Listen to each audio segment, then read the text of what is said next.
Olá, meus caros, Deus os abençoe. Quem vos saúda é o apresentador e produtor desse programa, Momento da Pregação, Bruno G. Meus caros, vamos prosseguindo na nossa rotina aqui em meditar no livro de Provérbios.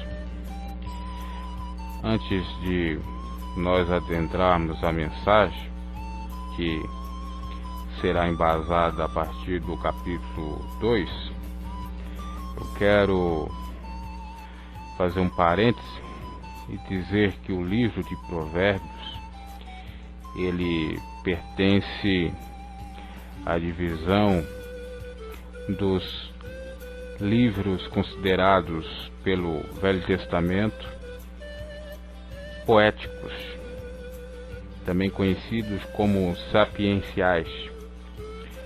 São eles Jó, Salmos, Eclesiastes, Cantares de Salomão, e até inclusive tem os deuterocanônicos, canônicos, que são aqueles usados pela Bíblia católica e não a protestante, né? Você sabe, que estuda, ou se você não sabe, a Bíblia católica tem uma diferença da Bíblia protestante no Velho Testamento.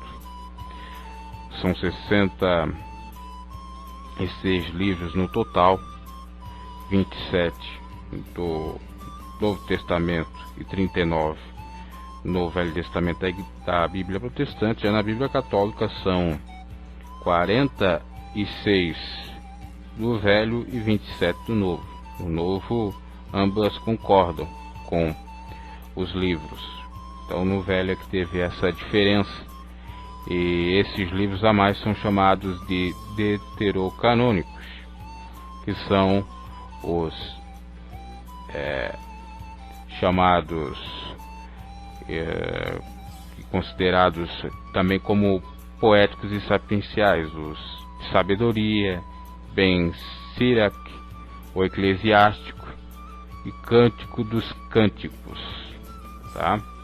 Na Bíblia protestante você só tem como sapienciais Jó, Salmos, Provérbios, Eclesiastes. E na Bíblia católica existe então mais 3: o eclesiástico, sabedoria,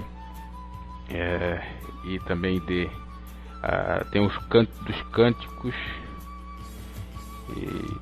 e é isso, né? Que o eclesiástico pode ser chamado também de Ben Sirac.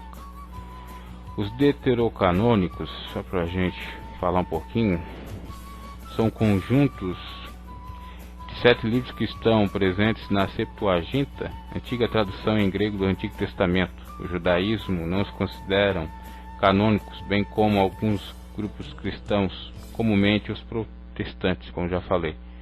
Foram posteriormente admitidos como autênticos pelo Concílio de Roma de 382 d.C., de Hipona em 393 d.C., no terceiro Concílio de Cartago em 397 e no Concílio de Trento, né, oficialmente, e desde então sem nenhuma controvérsia, em 1546. O termo deuterocanônico é formado pela raiz grega deutero, segundo, e cânico, que traz parte do cânon, isso é, do conjunto de livros considerados inspirados por Deus e normativos por uma religião ou igreja. Assim, o termo é aplicado a livros e parte de livros bíblicos que só num segundo tempo foram considerados como canônicos. Então seria segundo canonizados ou segundo canônicos, né?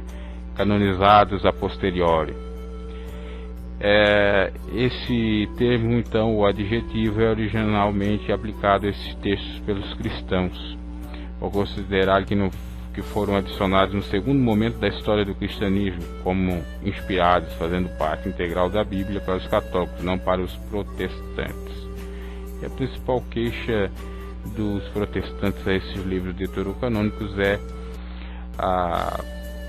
algumas heresias que ali estão e que dão fundamento para a Igreja Católica criar os seus dogmas, né? Como inclusive a oração aos mortos e também a liberação para a bebida, né? Então falamos um pouquinho também dos deuterocanônicos. É importante, né, você saber um pouco disso. Se você aprende em teologia, essa diferença, essa divisão que há no Velho Testamento, tendo os 5 primeiros livros, os chamados Pentateucos, depois ou também Torá, né, que é o livro da lei, depois tendo os profetas maiores, menores, os livros poéticos e sapienciais. Essa é a divisão, né? Então, também tem os livros, parece que de juízes ou reis, que tem uma outra nomenclatura. Então, só para esclarecer que o livro Provérbios é considerado um livro poético e sapiencial, de sabedoria, ok? Vamos agora à leitura do texto sagrado e a prédica da mensagem. Capítulo 2, versículo 1 em diante. São 22 versículos. Filho meu, se aceitares as minhas palavras e esconderes contigo os meus mandamentos. Versículo 2. Para fazeres atento à sabedoria o teu ouvido, e para inclinares o teu coração ao entendimento. E 3. E se clamares por entendimento e por inteligência, alçareis a tua voz. Se como a prata a buscares e como a tesouros escondidos a procurares, então entenderás o temor do Senhor e acharás o conhecimento de Deus. Olha que interessante nesses primeiros 5 versículos que acabei de ler. Filho meu, inclusive na minha Bíblia está em caixa alta, em letra maiúscula, a palavra filho, para destacar, chamar a atenção. Filho meu, Deus está falando convosco. Deus está falando com todos, para convidá-los a ser sábios, andar no caminho da retidão, da justiça, andar no caminho da honestidade, andar no caminho santo, puro, divino, conduz aos céus, caminho apertado, a porta apertada, estreita, mas que tem o seu benesse, ou a sua benesse, que é a glória, o galardão, a recompensa. E mesmo que você até duvide de vida após morte, os conselhos que aqui são dados pelo Salomão, que adquiriu conhecimento, sabedoria, pedindo a Deus, recebendo Deus, fará um bem enorme para a sua vida nesse plano, para o seu cotidiano, seu dia a dia, para as suas relações interpessoais, para a sua família, para você principalmente. Então, por isso eu convido você a atentar esse livro. E Deus convida para você aceitá-lo por intermédio de Jesus. Porque por mais que você aplique isso e creia nisso que está em Provérbios, só para a sua vida terrena, você poderá alcançar realmente prosperidade e bênçãos, mas perderá a bênção maior que a salvação. E quando eu digo, chamei a atenção para você que não crê que existe Deus ou que tenha vida após morte, atentar para isso, é para chamar a atenção para que você não faça coisas erradas. Porque o viver em sociedade requer exatamente respeito mútuo, requer algumas normas, algumas leis, morais ou não, até porque a palavra moral quer dizer costume. Tem costumes que são bons e que devem permanecer, porque dão uma certa tranquilidade, controlam e deixam tudo organizado. Por isso é necessário você realmente, eu já digo, se não quer acreditar na existência de Deus, pelo menos aplicar isso para a sua vida nesse plano. Claro, repito, que a melhor bênção é a salvação. Vamos lá. Então atenta, filho meu, se aceitares as palavras, esconderes contigo meus mandamentos. Aqui obviamente é uma profecia de Salomão, do próprio Deus. Para muitos pode ser, e também concordo, uma metáfora. Eu discordo que seja só uma metáfora de sabedoria, né? De produzir uma crônica poética ou um convite por meio de uma estrutura de sabedoria, né, para o sujeito, a pessoa, o indivíduo, ter então encontro com essa sabedoria. Eu entendo aqui que a sabedoria é Deus, e possivelmente, apesar de Davi falar, aliás, o filho de Davi falar, Salomão, de sabedoria, está falando do Senhor, porque, como já vimos no capítulo anterior, ele falou do temor do Senhor.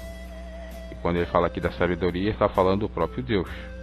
Mas muitos, filosoficamente, metaforicamente, figuradamente, podem interpretar isso tão somente com a sabedoria, né? É verdade que existem livros com basamento de provérbios e de outros livros, entre aspas, proibidos de Salomão. Vamos lá. Filho meu, se aceitares as palavras e esconderes contigo meus mandamentos, para fazeres atento à sabedoria o teu ouvido e aplicares o teu coração. Então veja bem, condição, se aceitar as minhas palavras. Condição, se esconder contigo os meus mandamentos. O salmista Davi disse o quê? Escondi a tua palavra para não pecar contra ti. Aqui está dizendo, se aceitares, se esconderes, para fazeres atento à sabedoria do teu ouvido, para escutar, para prestar atenção à sabedoria, para inclinar, meditar o teu coração, tua mente ao entendimento. Mas outra condição, se clamares por entendimento, se pedires por inteligência, se buscares em alta voz. Se como a prata a buscares, mas outra condição, e como tesouros escondidos a procurares, então entenderás o temor do Senhor. Quer dizer, é necessário perquirir, procurar, é necessário fazer a sua parte, é necessário lutar, sem esmorecer, sem cansar, sem fraquejar, atrás desse conhecimento divino. Não é da sabedoria dos homens, não é da sabedoria da carne animal, não, é de Deus.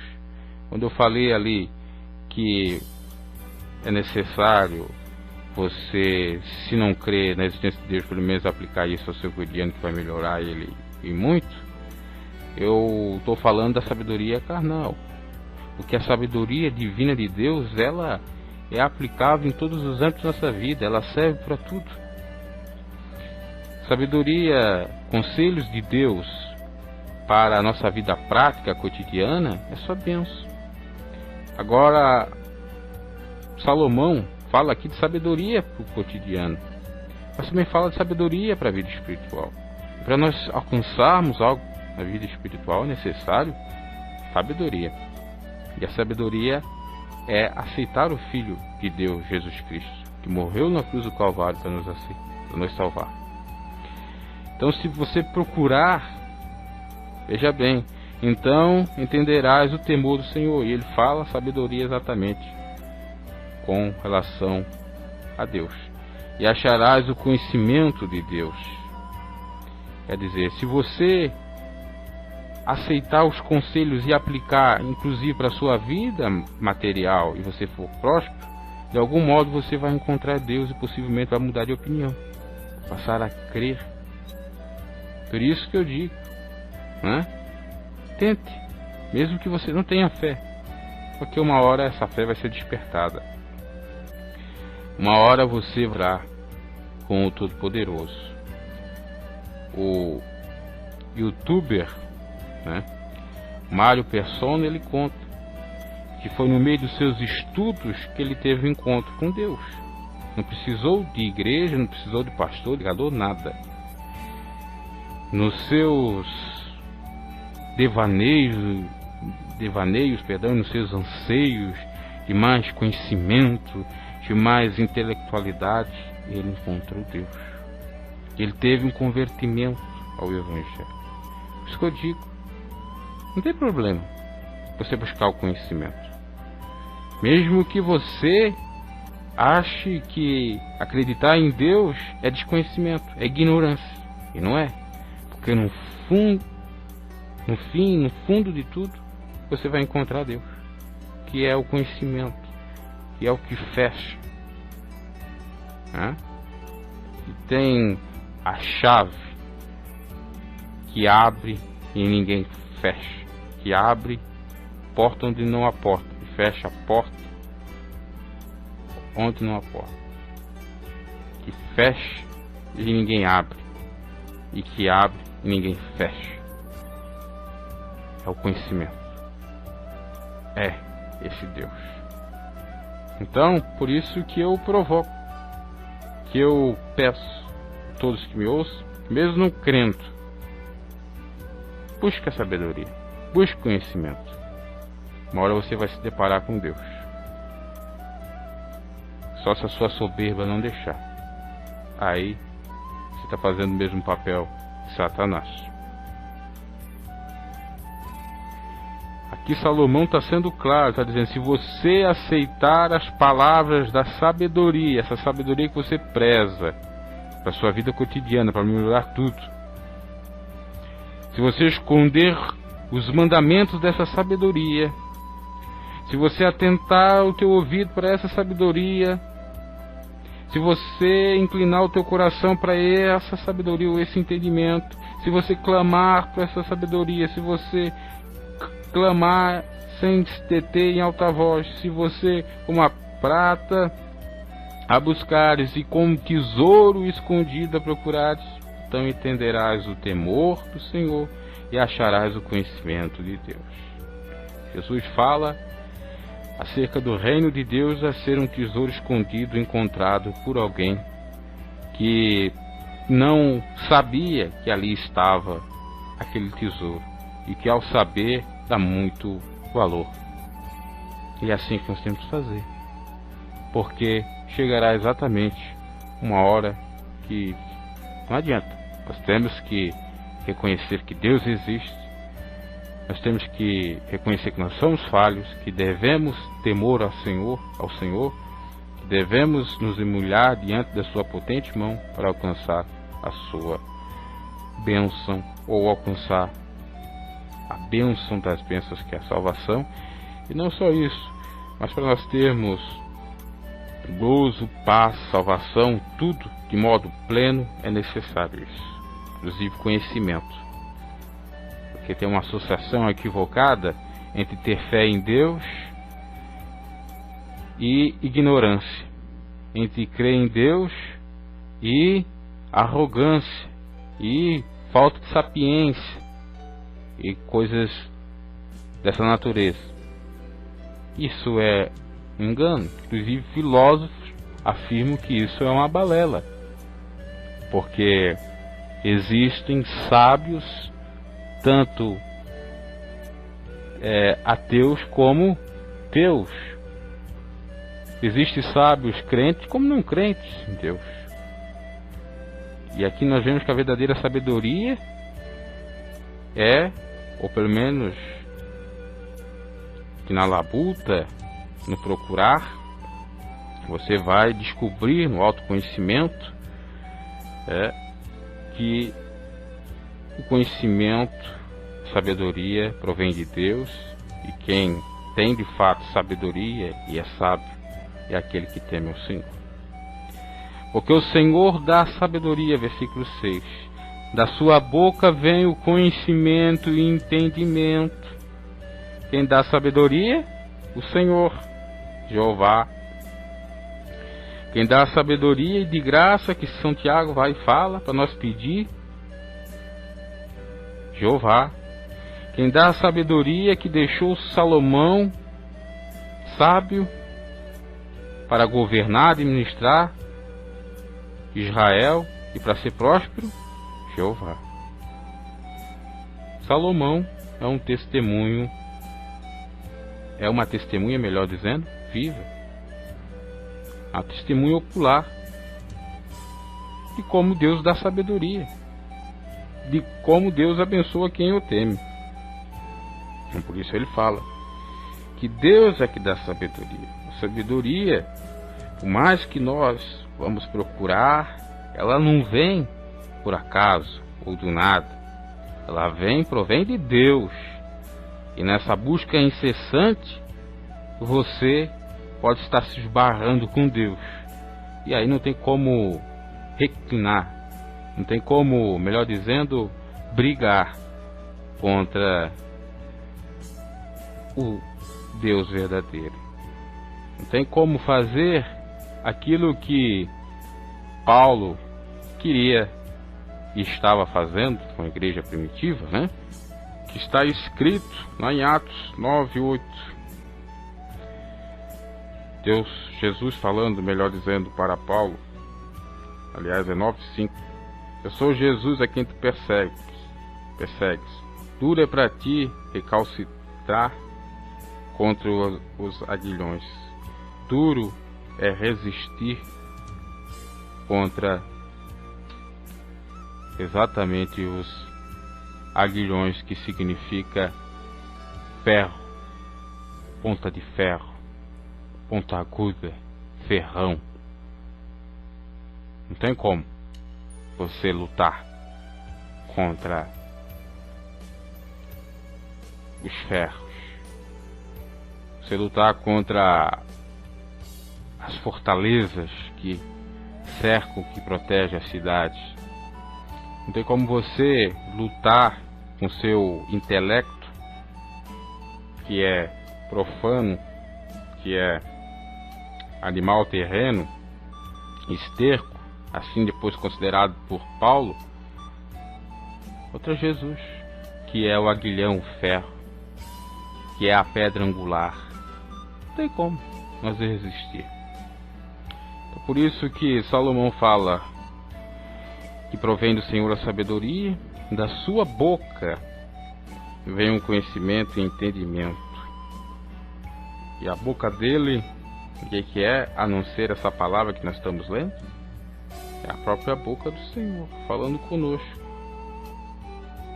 Ele nos dando conhecimento e entendimento. E quando lemos a palavra de Deus, a nossa fé é despertada pelo fato de Deus estar falando conosco. E assim nós somos santificados. E quando nós falamos com Deus,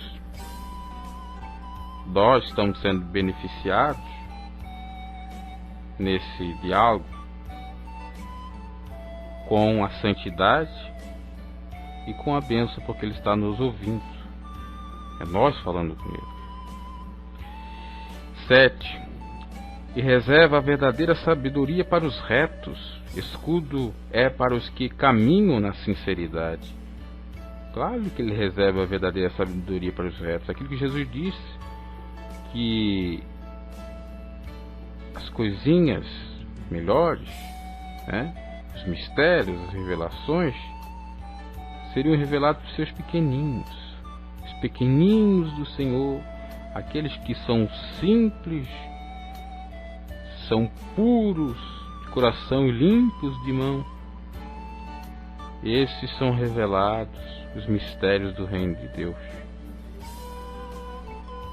Essa sabedoria reservada para esses, que é escudo para os que caminham na sinceridade. Ou seja, essa sabedoria, ela é proteção para quem caminha na retidão.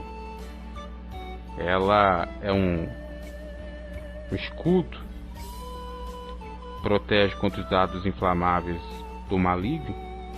Escudo esse que é a fé, como vemos ou lemos em Efésios 6:10, com relação às armaduras de Deus, para combatermos o mal, Satanás, carne, o mundo, com o escudo da fé, com a espada do Espírito, com os sapatos do Santo Evangelho, cingidos com o cinto, a verdade, com o capacete da salvação. Assim nós vamos guerrear, assim nós vamos vencer. Sabedoria contra a tolice, contra a estultice. Sabedoria divina contra a sabedoria animal, maligna, Satanás. Para que guarde as veredas do juízo, os caminhos do juízo, da justiça, e conserve o caminho dos santos. Veja bem que interessante. Sabedoria serve para guardar o caminho justo e para conservar o caminho dos santos. Ela serve para conservar o caminho pelo qual aqueles que são santos vão passar, e serve para guardar a justiça. Se não houver sabedoria, o povo está destruído, como diz o profeta. O povo foi destruído por falta de quê? Sabedoria.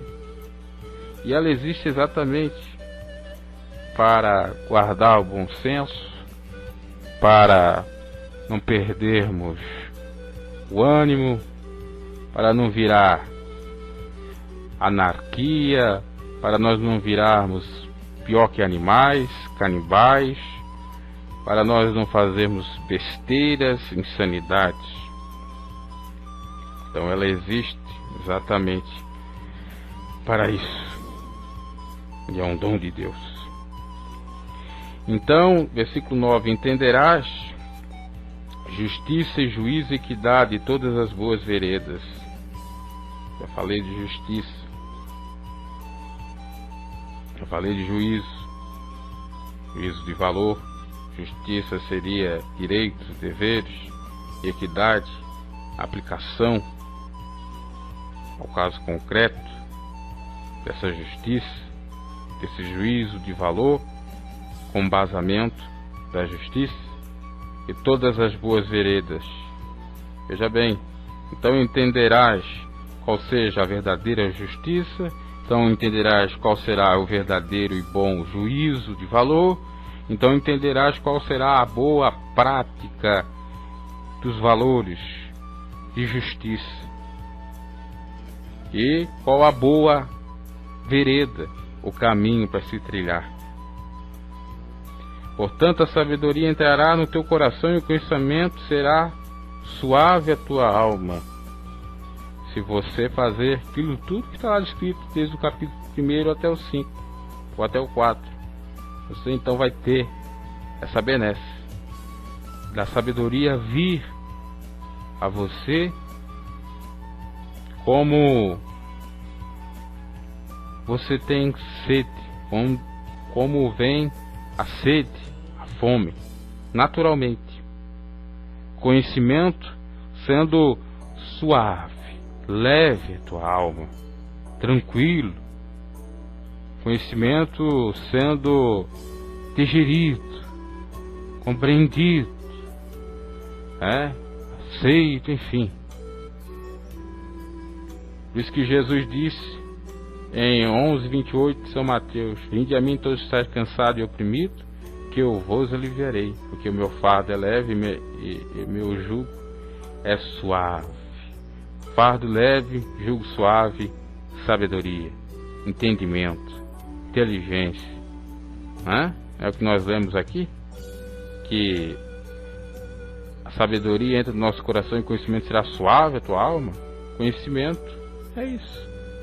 Conhecer Jesus, abraçar Jesus, que é a sabedoria, que é o príncipe da paz, que é tudo de bom, que Deus designou para salvar toda a humanidade, pagar o preço na cruz do Calvário por nós. O castigo que traz a paz estava sobre ele, que nos traz a paz. Versículo 11: bom siso, bom senso te guardará, a inteligência te conservará. Olha a importância da inteligência, da sabedoria, da ciência, tudo a mesma coisa, sinônimo. Se você tem inteligência, você tem bom senso. Se você tem bom senso, obviamente você é inteligente. Se você tem bom senso, você tem inteligência e você se conserva. Eu não estou falando de ultraconservadorismo, estou falando de conserva. Conserva é necessária. Se não existisse a conserva, os alimentos logo estariam todos impróprios para degustação. Estariam todos podres. Estariam todos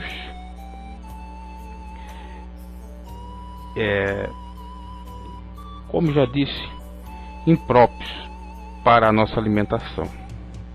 Então a conserva serve para isso, para conservar o alimento, para deixar em bom estado, para dar durabilidade, longevidade, para que aquele alimento possa servir e não perder seus nutrientes para o nosso bem-estar, a nossa alimentação. Então, eu não estou falando nem de mais nem de menos, estou falando de conserva.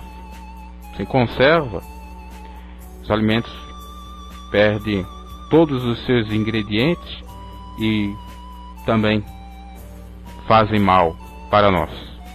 Do mesmo modo é a sociedade. Sem conserva, ela não vive. Sem limites, sem regras, sem regulamentos, mandamentos, principalmente os cristãos, que Jesus disse que é para nós sermos a conserva de sal, sermos o sal da terra. O sal serve para conservar. E se nós tornarmos insípidos, não temos valor algum. Então, meus caros, pensamos bem antes de ficarmos aí atrás desses filósofos de Araque, desses anárquicos esquerdopatas que falam de ultraconservadorismo, que falam contra a conserva. O ultraconservadorismo eles atacam na visão deles, que é ultraconservadorismo. Na realidade é conserva. Eles dizem, chamam, apelidam de ultraconservadorismo, não é? Pelo menos cuidado, porque aí está a boa inteligência. Para te livrar do mau caminho e do caminho que diz coisas perversas. Livrar do mau caminho. Mau caminho, inclusive, eu falei de boa inteligência. A inteligência. Você pode utilizar da tecnologia para fazer o mal, para enganar, para denegrir a imagem de alguém na internet, chamados cybercriminosos, para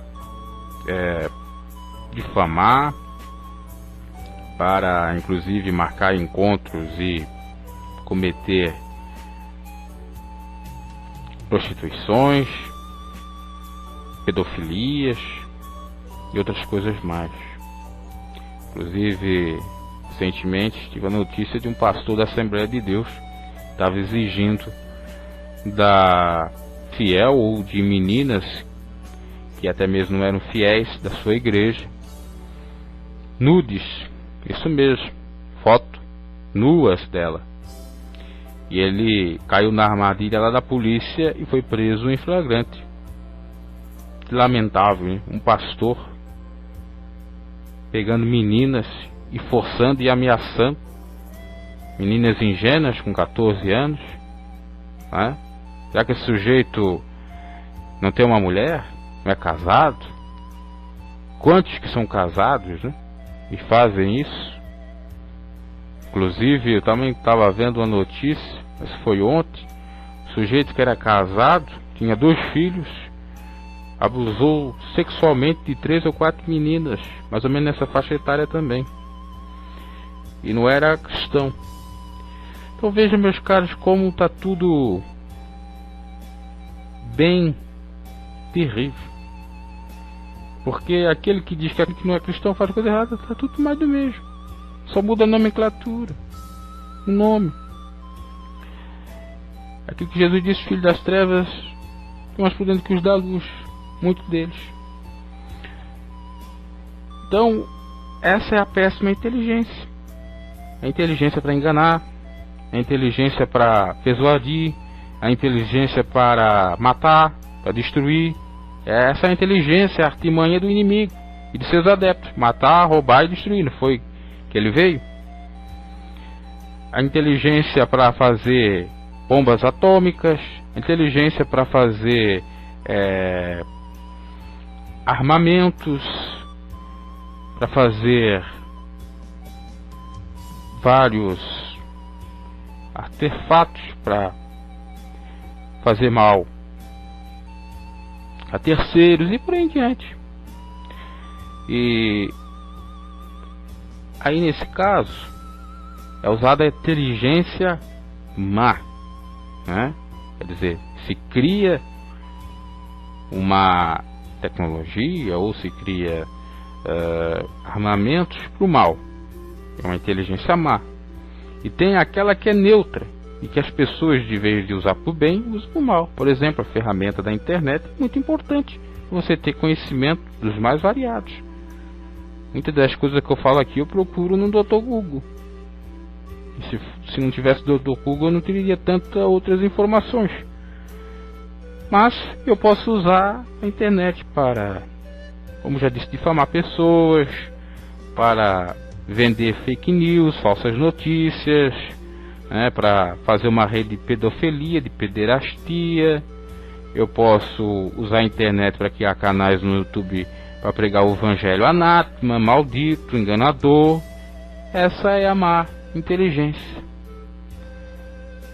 Estou vendo aí recentemente o sujeito, de vez em quando eu dou uma olhadinha no canal dele, está ao vivo, falando de evolução, de conhecimento e misturando tudo, Bíblia, misturando tradições religiosas, paganismo, variadas correntes doutrinárias, dizendo que ali Deus está e que tudo aquilo serve para o crescimento. Pode servir, pode ajudar, não sou contra. A Bíblia diz: terminar tudo retendo bem. Mas o problema é o sujeito usar desse artifício para enganar, porque ele deturpa o evangelho.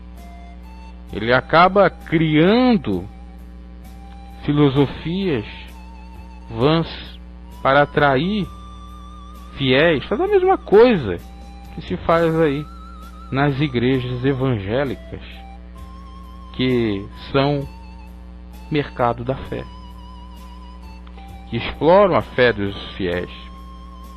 Ele faz de uma maneira um pouco mais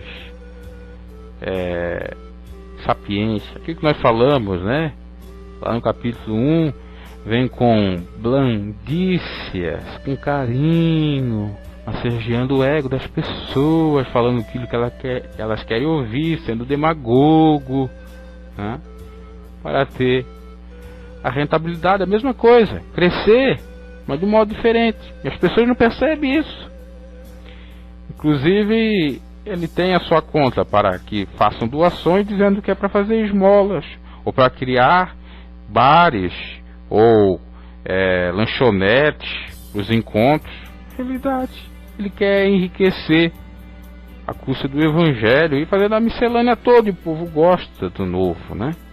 O povo gosta assim de um tema polêmico e tal. Então o sujeito já está perverso, pervertido, além de eles deturpar, inventar, criar invenções da Bíblia Sagrada ou na Bíblia Sagrada. Ele acaba também se enriquecendo com isso. Se Jesus aqui estivesse, seria com certeza expulso do templo. Então essa é a má inteligência. Posso pegar o livro aqui de Provérbios e pregar tudo o contrário.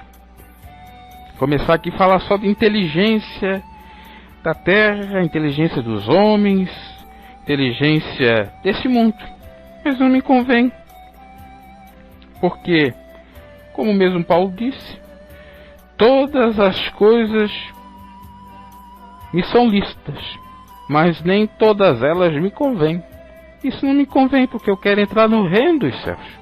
E eu quero que as pessoas que me escutem alcancem a bênção de Deus, que na minha opinião é a maior, que é a salvação. E que também pode aplicar muitas coisas dessa salvação, que vem com um pacote, que vem com um plus, com bênçãos para essa vida, para a nossa vida aqui. Quer dizer, muitos ensinamentos que nos conduzem para a salvação no plano, eu poderia chamar de vertical, né? De baixo para cima, para nos abençoar eu não diria de cima para baixo, mas, aliás, quando eu falei da vertical, de baixo, de cima para baixo, e aí se perfaria o horizontal, o plano horizontal, de abençoar o próximo. Nós é o próximo. Quer dizer, você faz a vontade de Deus, Ele abençoa. E aí sim você abençoa o outro. De graça recebeste, de graça dai. Nesse sentido. Eu não tenho muita habilidade na fala, tenho defeito. Sou que nem às vezes Moisés, tenho certa gagueira. Não tenho formação em oratória, em retórica. Mas mesmo assim eu me esforço com aquilo que posso para fazer a obra de Deus, para pregar o Evangelho, porque essa é a missão, a incumbência de todos aqueles que são igreja do Senhor, e de pregar o Santo Evangelho. Não é só de pastor. Aliás, esse termo pastor é muito mal interpretado. Pastor são todos aqueles que aceitam Jesus, assim como reis, assim como sacerdotes. Se nós somos sacerdotes, a partir que aceitamos Jesus, nós somos automaticamente pastores. Porque Jesus disse para Pedro: Pedro, tu me amas? Pedro, tu me então apacenta. Ah, mas ele só disse para Pedro, porque Pedro era o destaque, confiou nele. A liderança da igreja primitiva. Não era assim. A igreja primitiva não tinha líderes. A única liderança que a igreja primitiva se pautava era do Espírito Santo. Tanto, se assim fosse, não existiria os próprios conflitos entre Pedro. Porque se Pedro tinha autoridade sobre Paulo, aquilo que Pedro fazia, e fazia de modo errado, não seria pecado, e Paulo seria excomungado por Pedro, porque Paulo exortou Pedro pela sua hipocrisia, quando ele estava com os gentios, se comportar como os gentios, quando ele estava com os judeus, como ele estava com os judeus, com relação à circuncisão. Quando ele estava com os gentios, ele dizia que não era necessário fazer circuncisão. Quando ele estava com os judeus, ele dizia que era necessário. E aí veio os judeus quando ele estava conversando com os gentios, aí começou o conflito. Ele começou a dizer: olha, se arrependam, vocês têm que fazer a circuncisão para se fazer perante os judeus, quer dizer, praticando a política, entre aspas, da boa vizinhança, a mostrar para os judeus, já que ele era judeu, que ele estava cumprindo a tradição judaica. E aí Paulo o repreendeu. Veja bem, a cabeça é Cristo, não tem ninguém maior que ninguém. Então todos nós somos sacerdotes, reis e pastores, e todos podem e devem pregar o Evangelho. Vamos lá. Eu estou pregando aqui com uma oportunidade. A internet me propiciando isso, né? Computador e a internet, para pregar aí no YouTube. Ah, mas você faz parte do movimento desigrejados, dos desigrejados? Não. Você faz parte do movimento das igrejas orgânicas, ou das cédulas, ou de tantas outras nomenclaturas? Não faço nada disso. Eu faço parte do corpo de Cristo, como aqueles que aceitam Cristo e nada mais. Isso é claro, meus caros. Ah, mas o modo que você prega, você não vai para a igreja, você não vai para o templo. Não vou porque ninguém me convidou ainda. Se alguém me convidar, estarei lá. Mas eu não vou me submeter a regras e diretrizes de determinadas igrejas que não têm respaldo bíblico, que são usos e costumes, que não tem nada a ver com a verdadeira sabedoria. Ah, mas isso se insurgir contra a verdade. Não é. Porque se fosse uma verdade, estará claro e bem evidente na Bíblia Sagrada, tipificado ali. Olha, não faça isso, ponto final. Porque tinha coisas que ocorriam na época. Vamos lá, meus caros. Vamos seguindo. Estávamos no versículo 11. Vamos para o 12. Para te livrar do mau caminho e do homem que diz coisas perversas. Mau caminho e homem que diz coisas perversas é amar inteligência, o mau conhecimento e amar sabedoria. Tá? Tomemos cuidado, porque existem muitos falsos profetas, muitos hereges aí, muitos anticristos, tá? E muitos até pensam que a gente que prega o Evangelho de modo independente é um herege. Não é. Eu vejo aqueles pregadores no YouTube, na Praça da Sé, pregando o Evangelho. Muitos deles pregam lá só pela questão monetária, mas outros pregam porque amam o Evangelho, amam a Cristo. E aqueles lá não estão fazendo a obra de Deus? Não vão ser salvos? Como se Deus se limitasse à decisão e ao pensamento humano? A Bíblia mostra que para toda regra é uma exceção. João diz que quem crê e for batizado será salvo. Jesus salva o bandido, o criminoso Dimas, e queria entrar no seu reino. E a Bíblia mostra que ele era batizado. Ah, mas ele podia ter sido batizado. Tem uma corrente que diz assim: podia ter sido batizado, se desviou e ali ele voltou, pediu perdão. Mas a Bíblia não diz. Deus não precisa de sistema religioso nem do homem para salvar as pessoas. Eu, por exemplo, aceitei Jesus sem sistema religioso. E, de acordo com a igreja, depois que mais tarde eu fui congregar, eu nem podia me batizar porque não tinha 18 anos. Mas Jesus me aceitou. O Evangelho eu aceitei. E ele me aceitou também, porque eu aceitei a ele, ele me aceitou. Quer dizer, e se eu morresse ali com 17 anos, eu ia para o inferno? Ah, porque você não se batizou.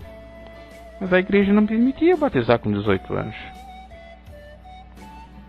Aí a sorte, ressalta a vez, entre aspas, que eu fui batizado na igreja católica. Mas também não diz nada. O que importa é a crença, meus caros.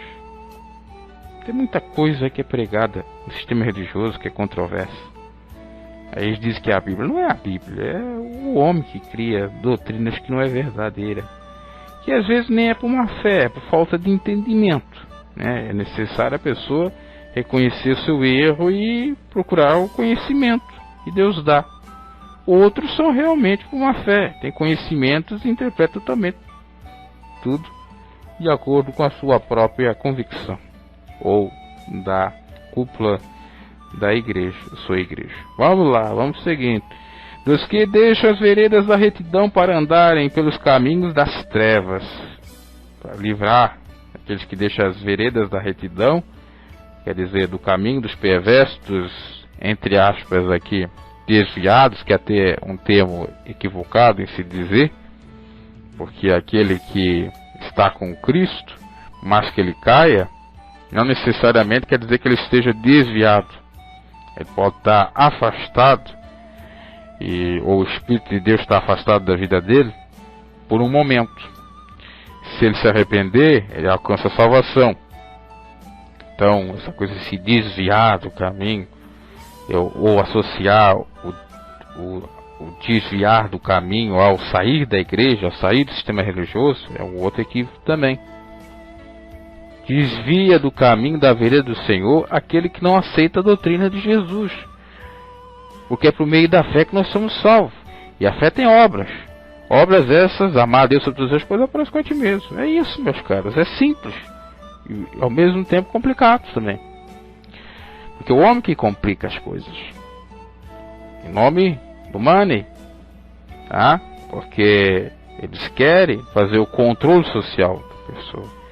Em nome de Jesus, querem fazer a gente capaz de escravo para dar dízimos, votos e ofertas para eles se enriquecer. Em contrapartida, o fiel fica o membro da igreja, e tem muitos que são membros da igreja e não de Cristo, fica à míngua, sofrendo, sem até mesmo que comer, porque eles pedem casa, carro e por aí vai, né? Você sabe como é que está funcionando a coisa. Então você vai ficar onde há a profanação do lugar santo? Não dá. Ficar com Cristo, fazer obra para pessoas que necessitam de fato, e não fazer daquela igreja, porque quem faz a igreja é o próprio fiéis, né? Quem faz a fama da igreja e do pastor, próprio fiéis, dela o local de santidade, ou local de única salvação. Vão fazer a igreja, aliás, melhor dizendo, perdão, delegar à igreja o papel que é seu. A igreja, o templo, a religião, de ajudar o pobre. A igreja é você, o templo é você. O mandamento é para você. Visitar o órfão, visitar a viúva, abster da corrupção. É a verdadeira religião que São Tiago fala. O mandamento é para você amar a Deus sobre todas as coisas, próximo a ti mesmo. O mandamento é você ajudar o próximo, se você pode. Não está dizendo a igreja, templo, tem que fazer isso, é o dever dela.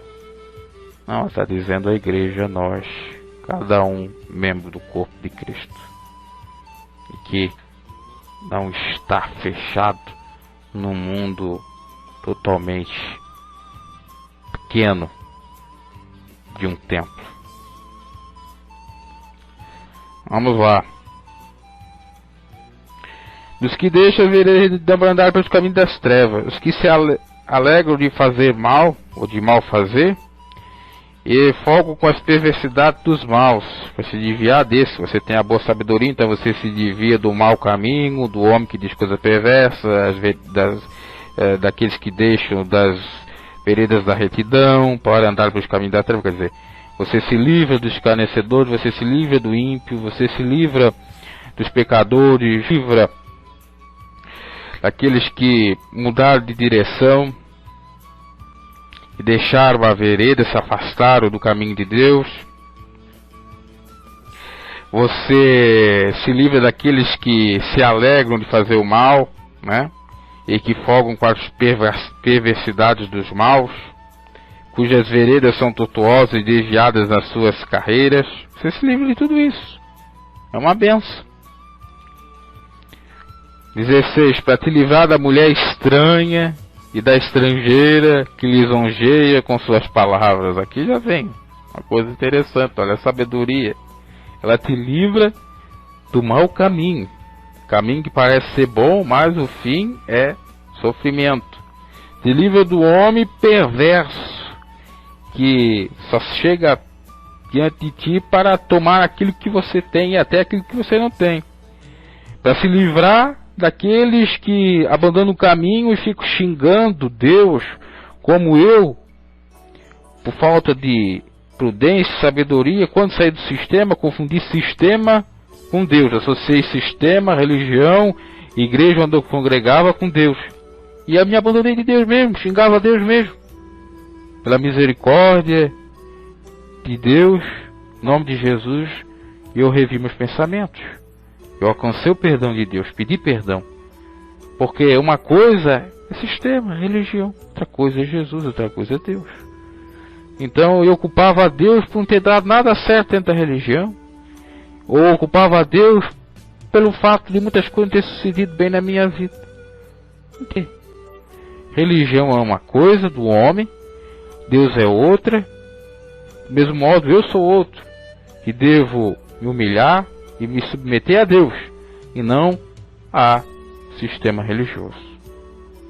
Isso é um problema. Quem tem a verdadeira sabedoria se desvia ou é livre. Tem um livramento desse sujeito que sai falando poucas e boas, né? Cobras e largatos da igreja, do sistema religioso misturado com Jesus. Nós temos aí o sujeito conhecido como personagem de pastor ou bispo Arnaldo, um ex-evangélico, que muitas das suas falas, posições que ele tem no canal, né, que é um canal de humor, ele fala com humor e é verdadeiro. Tem um viés verdadeiro. E é até bom para exortar. Outras, ele quer lançar sua raiva que ele tem na religião e em Deus e em Jesus. Dá para ver que ele ficou, ou ele tem alguma mágoa com aquilo tudo que aconteceu com ele, que ele chega de algum modo ofender até o nome de Jesus, quando ele faz umas brincadeiras com o nome de Jesus, né? Ah, mas com Jesus não pode brincar.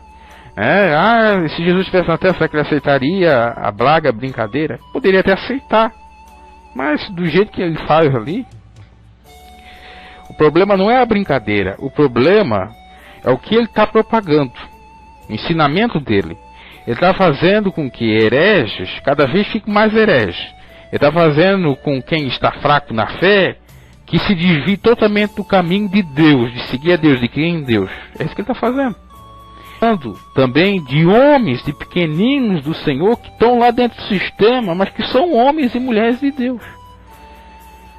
O Jesus não se importa com nada, até porque ele é de eterno. Nós vemos no próprio Provérbios que Deus ri das desgraças do ser humano. Deus tem um senso de humor. Por conseguinte, eu até posso considerar que ele tenha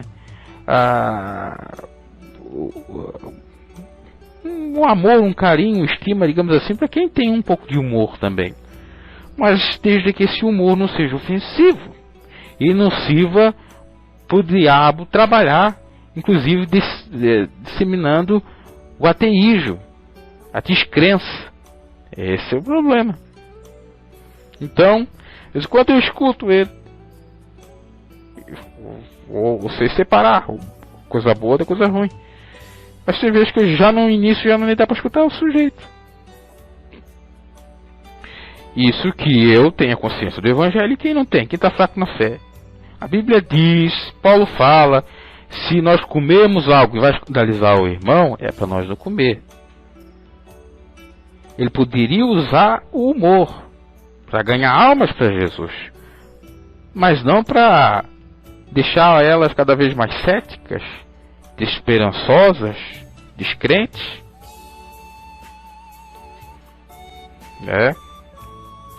E aí ele consegue, né? Porque você começa a atacar a religião, você consegue ter a religião, principalmente Deus, você consegue ter prosélitos. O Nietzsche criticou a religião, sendo ele, não só a religião, mas a Deus, sendo ele filho de pastores. Teve a fama toda aí. Freud da mesma maneira. Freud foi até educado pelos pais para ele ser um padre, um monge ou um pastor. Inclusive seu pai ia oferecer um curso para ele de hebraico, de grego no original, para ele fazer. O Darwin parece também tinha fé católica. Então esses que nasceram do berço, seja católico, evangélico, tiveram experiência de fé vivida pela família, né, e passada dos pais para eles, acabaram se desviando e mudando aí muita coisa no curso da história, pregando uma outra vertente satânica e maligna.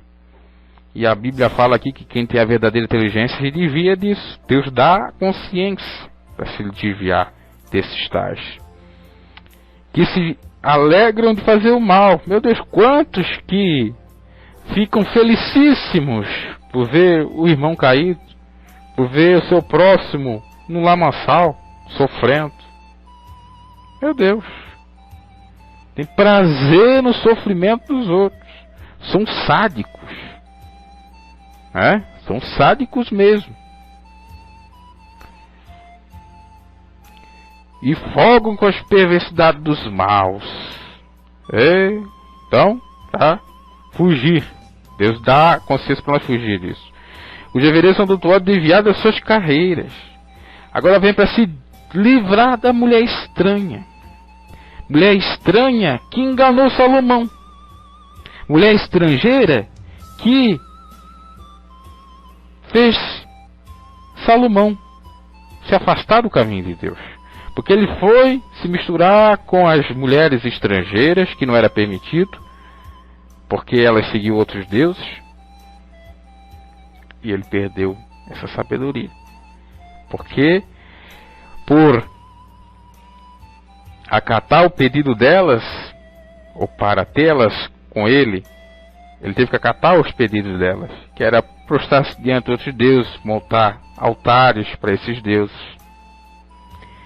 Então aqui ele diz uma coisa que aconteceu com ele, que possivelmente, talvez quando ele falou não tinha acontecido, mais tarde aconteceu. Versículo 16: para te livrar da mulher estranha e da estrangeira, falei, que com lisonja, com bajulação, com carinho, com blandícias, com jeitinho, com suas palavras, vem te enganar. Ai, meu amorzinho, ai, meu querido, ai, eu te amo. Quantas mulheres dessas vieram para mim? E aqui o significado de estrangeira também pode significar como mulheres casadas, já que é proibido, relações adulterinas e outras coisas mais.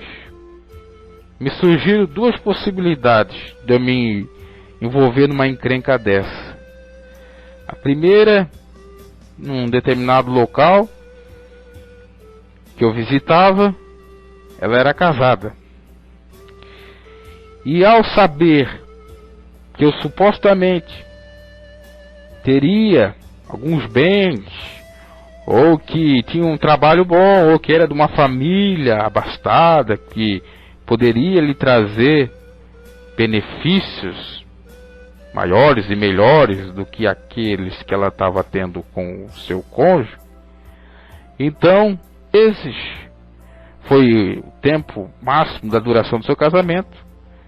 Ela divorcia e vem com tudo para cima de mim.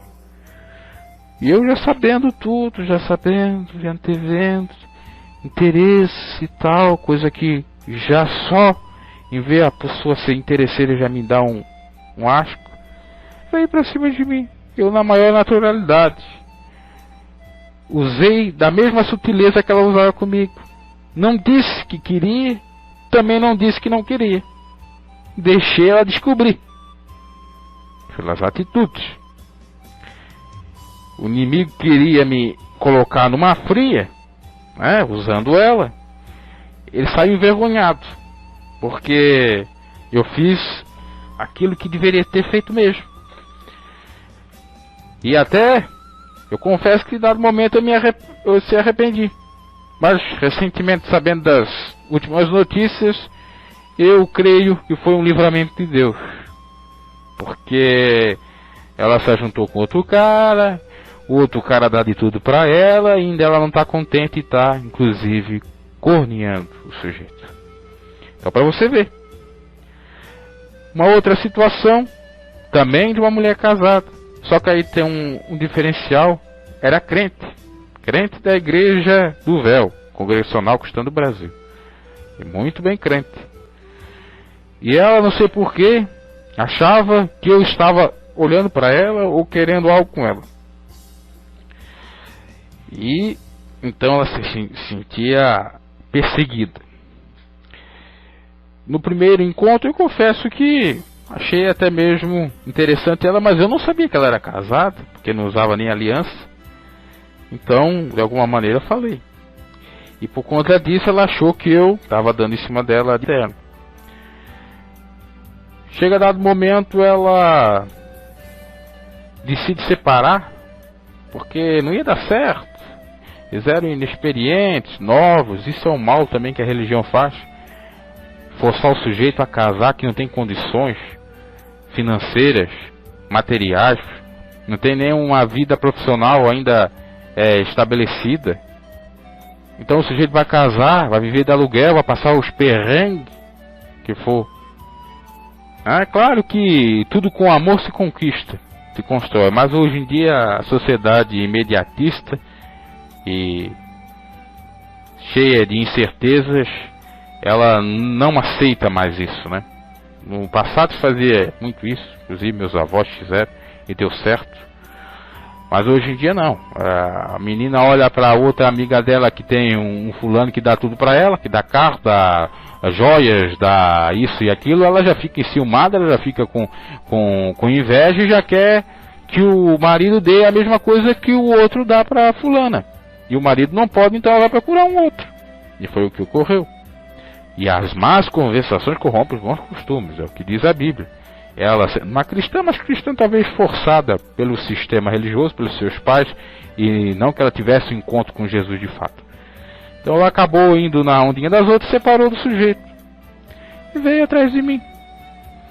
E ela esperava que eu ia recebê-la de bom grado, e eu já estava lendo bastante a Bíblia, já estava bastante me interessando pela palavra. Eu peguei, ela fez umas perguntas e eu disse, pois é, né, agora tu casaste com ele, tens que ficar com ele até o fim. Pronto. Matei a cobra e mostrei o pau. Foi direto. Ela entendeu. Porque eu passava para ela como um sujeito que seria, entre aspas, tarado. Você pode ver, não é machismo não. Muitas mulheres que são atentadas a fazer coisas erradas, principalmente no âmbito sexual, elas têm a tendência de chamar o homem como tarados. Na realidade, são elas que pensam mal. Porque quem tem a consciência de Cristo, e eu já falo dela porque ela era uma cristã, tudo, como está lá escrito em Timóteo, 1 Timóteo 15, tudo é limpo para aqueles que são limpos. E tudo é puro para aqueles que são puros. Né? Então quem estava impura mesmo era ela, não era eu. Até eu estava inocente, como já disse, não sabia que ela era casada. E ela veio. E eu disse a resposta. Então, e ela estava indo em templo. E eu não ia. Há muito tempo. Eu não vou em templo já há mais de uma década. E pretendo não ir. A não ser que for para pregar. Não vejo problema, mas assim para mim ficar lá como um membro daquele templo, daquela congregação, daquela igreja. Não pretendo.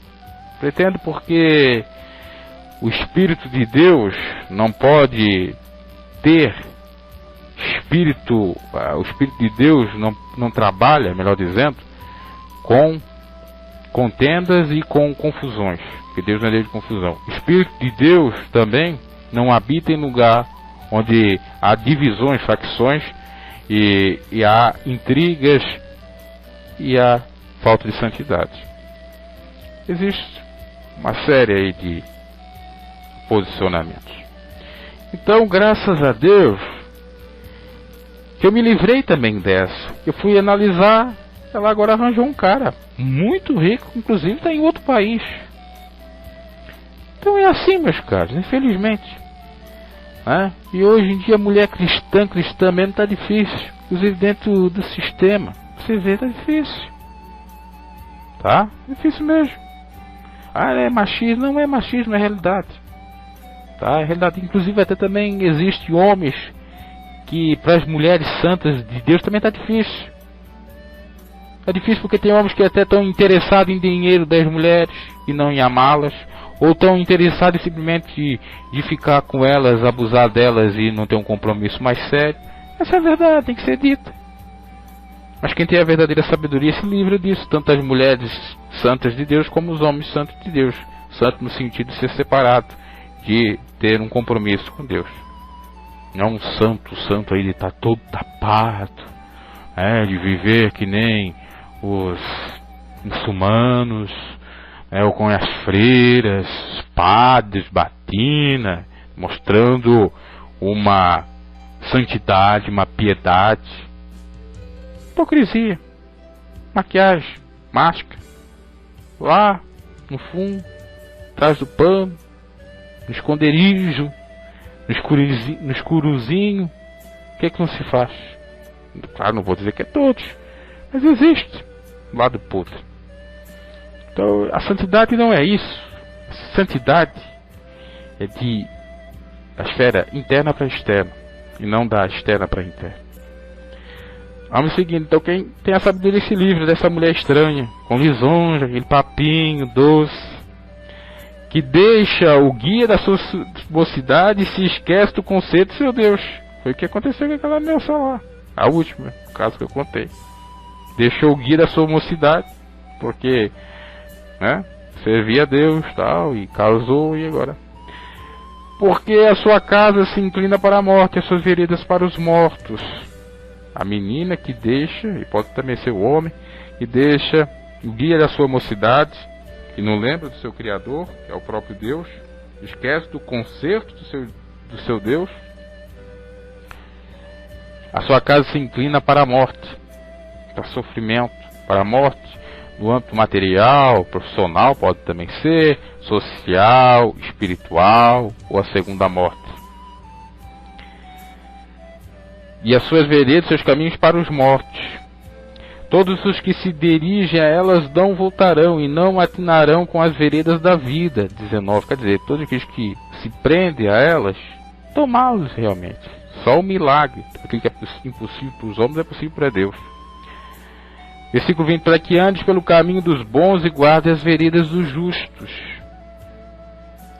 Porque os retos habitarão a terra, os sinceros permanecerão nela. A terra aqui serão abençoados, e na terra, na Nova Jerusalém, novos céus, nova terra. Mas os ímpios serão arrancados da terra, e os aleivosos serão dela exterminados.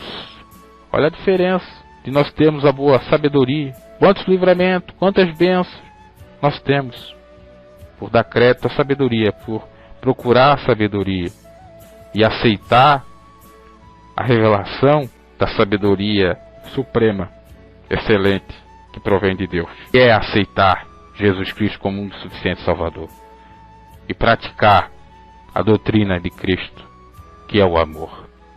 Que, quando fala de aleivosos, quer dizer traição, perfídia, deslealdade. Então os desleais serão da terra exterminados, os traidores, que são falsos. Para encerrar, meus caros, vale a pena nós buscarmos essa sabedoria e, ao encontrarmos algumas verdades ou encontrarmos ela, dar crédito, dar ouvido e fazer exatamente o que ela quer. Ok? E Deus os abençoe e até a próxima. Estaremos falando acerca do terceiro capítulo de